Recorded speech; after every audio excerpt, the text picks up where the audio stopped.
Good evening, everyone. My name is Lambert Labatuna, and I will be discussing the topic fermentation and how to affects the watertight integrity.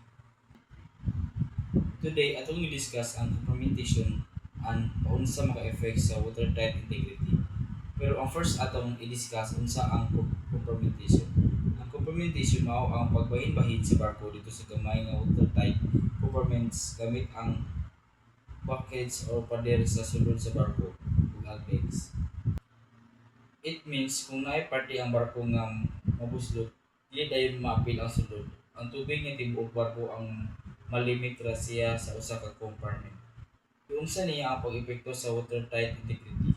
Ang watertight integrity mao ang pag-abilidad sa barko nga dili pasudlon ang tubig sa mga lugar nga dapat uga o dili mabasa.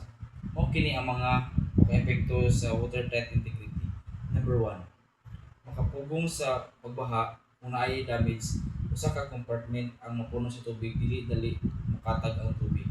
Number 2, makatabang sa pagpalutaw sa buoyancy bisan sa naay nabahang parte mulutaw gyapon ang barko tungod kay naapay ubang compartment nga uga.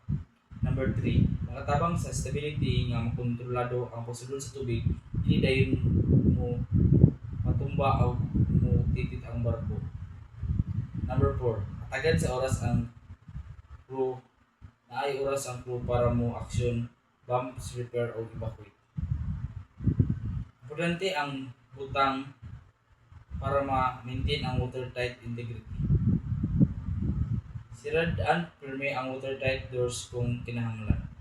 Siraduhon nga walay leak ang mga seals. Regular ang maintenance sa inspection o disiplina sa crew, dili bisagdan ng abli-abli ang pultahan. In conclusion, ang fermentation importante kayo sa barko kay kini pugong sa dili nga pagbaha mutabang sa pagpadayon sa buoyancy stability ug nagsiguro nga watertight integrity bisan naay damage dili dayon malunod ang barko.